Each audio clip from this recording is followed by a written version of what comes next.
Good morning, students. So today we are having the last class of chapter number 2, that is fractions and decimals.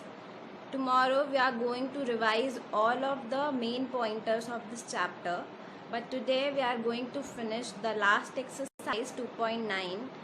Last 4 questions are remaining of this exercise. So today we are going to do question number 7, 8, 9 and 10 of exercise 2.9.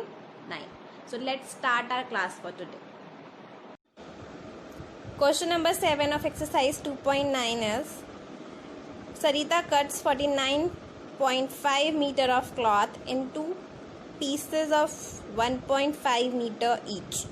How many pieces does she cut? Let's take another example through which I will explain this question. Let's say I am having a chocolate of length 10 centimeter, right? Okay. And I have to divide this chocolate, and the size of each part should be 2 centimeters. So in how many parts I can divide this chocolate into?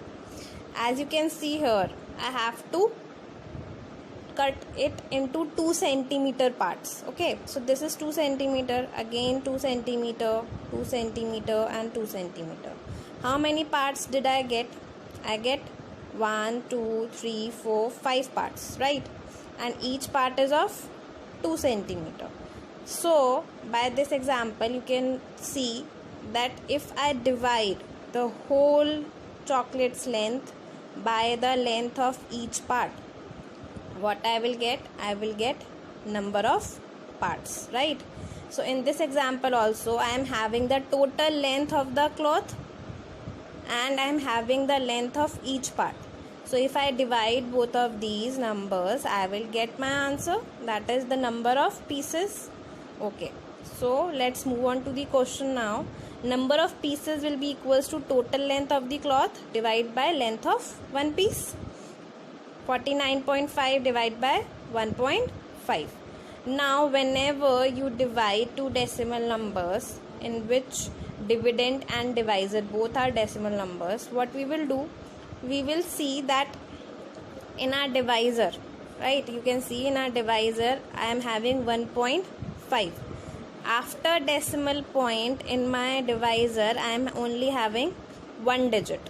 Okay, 1.5. After decimal point I am having only 5. So if I multiply this 1.5 with 10, this decimal point will be shifted to the right one time and I'll get 15. This will be a whole number then. So I know how to divide any number with a whole number. So that will be easier for me, right? क्या किया है मैंने? I am just explaining it once again. 1.5 मेरा divisor था और मुझे पता है कि 1.5 में डेसिमल के बाद एक डिजिट है, दैट इज़ 5. तो अगर मैं इस नंबर को 10 से मल्टीप्लाई कराऊँ, 10 से ही क्यों मल्टीप्लाई कराना है? बिकॉज 10 में एक ज़ीरो होता है. तो अगर मैं 10 से मल्टीप्लाई करूँगी तो इसका डेसिमल पॉइंट एक बार राइट साइड शिफ्ट हो जाएगा और ये मेरा नंबर बन जाएगा 15, जो एक होल नंबर है. एंड होल नंबर से हमको डिवाइड कराना आता है. I hope this thing is clear to you. Okay, so that is why I am multiplying 1.5 with 10 over here. Now because I am multiplying with 10 in denominator, so I have to multiply with 10 in numerator also. Okay, I hope this thing is clear. Okay, so I multiply with 10 in numerator and 10 in denominator. What will I get after multiplying numerator and denominators? I will get 495 divided by 15. Now you can see this becomes a simple division. You divide 495 with 15 and you will get the answer 33. So this 33 will be the number of pieces. Okay. Next question is question number 8. The product of two decimals is 234.72. If one of them is 1.2, find the other. Again a simple question. Let's say if I say the product of two numbers in which one number is unknown to me, the product of two numbers is 6 and one of the number is 2. मतलब अगर मैं किसी number को 2 से multiply करूँ तो मेरे को आंसर 6 मिलना चाहिए. तो वो नंबर क्या होगा? What will be this x? I think all of you know this x will be 3 because 3 2s are 6. How do I get this 3? If I divide this 6, if I divide this 6 with 2, I will get 3. Similarly, here you can see the product of two decimal is 234.72. This is the product. That means this is in place of 6 it is given to you, and one of the number is 1.2. That means in place of 2, 1.2 is given to you. So if I divide both of these, you will get your answer. Okay, so let's see here.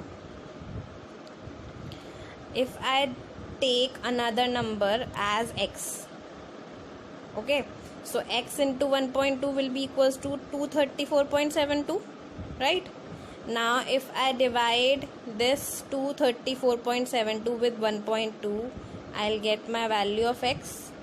Again, two decimal numbers are given, you have to divide them. So the trick that I have applied in question number 7, I am applying the same. You can see again 1.2 is divisor, and in 1.2 after decimal point I am having what digit?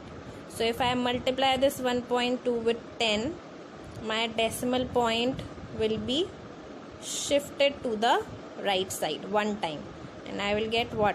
A whole number, that is 12. Okay, so it will be easier for me to divide if I get divisor as a whole number. So here also I am multiplying denominator with 10, and that's why I have to multiply numerator with 10, because you cannot apply any operation by yourself either only in denominator or numerator. अगर कोई भी operation किसी भी number से हम apply कर रहे हैं एक फ्रैक्शन में, तो न्यूमरेटर डिनोमिनेटर में सेम नंबर से सेम ऑपरेशन अप्लाई करना होता है. तो अगर मैं डिनोमिनेटर में 10 से मल्टीप्लाई कर रही हूँ तो न्यूमरेटर में भी 10 से मल्टीप्लाई करना कंपल्सरी है. Okay, it is a compulsion. Okay, so if I multiply both numerator and denominator with 10, और 10 से क्यों कर रही हूँ? बिकॉज डेसिमल पॉइंट के बाद 1.2 में एक ही डिजिट है, तो 10 से. अगर यहाँ पे 1.2 की जगह मेरे पास होता 1.25 डिनोमिनेटर में, तो मैं किससे मल्टीप्लाई करती इसको? बिकॉज डेसिमल के बाद 2 डिजिट्स हैं, तो मैं इसको मल्टीप्लाई करती 100 से, ताकि ये डेसिमल पॉइंट 2 बार राइट साइड शिफ्ट होता. Okay, but that is not the case here. So we will multiply with 10 both in numerator and denominator, right? After multiplying with 10, I'll get 2347.2 in numerator and 12, that is a whole number, in denominator. Now all of us know how do we divide a decimal number with a whole number. In this scenario, we'll do the division as usual, but whenever the decimal point comes in my dividend, at that time I have to put decimal point in my quotient as well before noting down the digit after the decimal point, right? This is the only catch. Otherwise you have to do the division as usual you do in whole numbers and natural numbers, right? So here you can see, first of all I am taking just 2 digits. I am just taking 23. Nearest to 23 comes 12 in the table of 12, so it go one time. After subtracting 12 from 23, you will get 11, right? And you will note down this 4 down here, so it will become 114. Nearest to 114 comes 108, that go 9 times, so 9 come in quotient, and you will subtract 108 from 114, you will get only 6. Now you note down the 7 from above, and it will become 67. Nearest to 67 comes 60, that goes 5 times in the table of 12, and when you subtract 60 from 67 you will get only 7. Now the catch is, after 7 you can note 2, but before 2 you are having a decimal point in your dividend, right? So you have to put a decimal point in your quotient as well. That is why I have put decimal point in quotient after 5. Now I can note down this 2 down here and it will become 72. 72 goes completely in the table of 12 6 times, so it go completely, and 195.6 is my another number by which I can multiply 1.2 and I'll get 234.72. I hope it is clear to you. Let's move on to next question. Next question is, the weight of 73 bags of sugar is 379.6 kgs. If all bags weigh equally, find the weight of each bag. Now, total weight of all bags is given to you. You have to find the weight of one bag. That means value of many, or in this case weight of many bags is given to you. You have to find the weight of one. You have to go from many to one. So in unitary method, all of you know, when value of many is given to you and we have to find the value of one such item, you will do the division.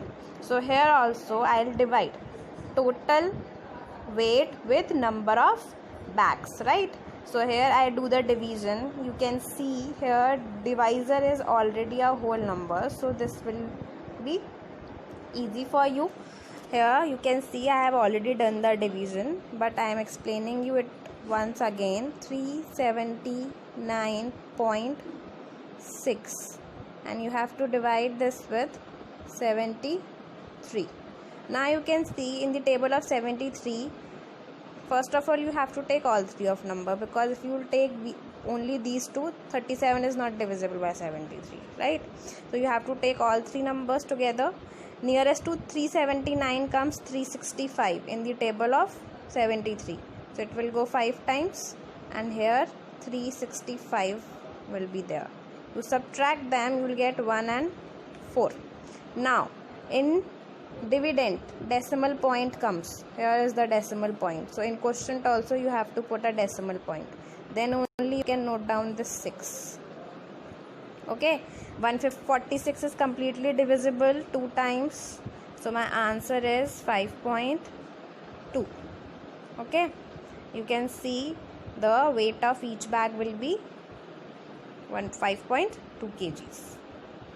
Okay, let's move on to next and last question. A tin holds 2.1 liter of oil. How many such tins will be required to hold 10.5 liter of oil? Now I have total this much of oil I have, okay, and capacity of one container is this. For example, if I am having one container, 2.1 can be filled in this one. Then I am having second container, 2.1 can be filled in this one. Then I am having third container, 2.1 will be filled in this one. How many such containers it would take to cover this much of oil? Okay, so again I am repeatedly subtracting 2.1 whenever I pour oil in one container. In case of repeated subtraction, we will do division. Okay, so here again we will do the division.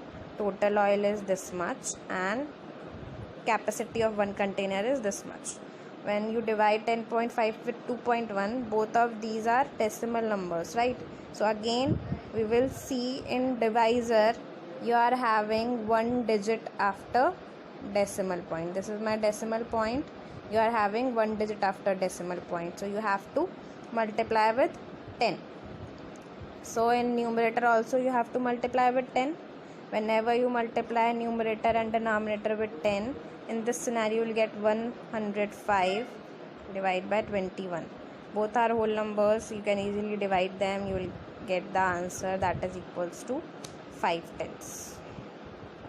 So more or less today in all the questions we do the division of decimal numbers. either a decimal number with another decimal number we have to divide, or we have to divide a decimal number with another whole number. So I hope all these things are clear to you. In tomorrow's class we will once again just go through the main points of this chapter, main pointers of this chapter, so you can easily recall the chapter. Okay, and after that we will start our new chapter. Thank you, students.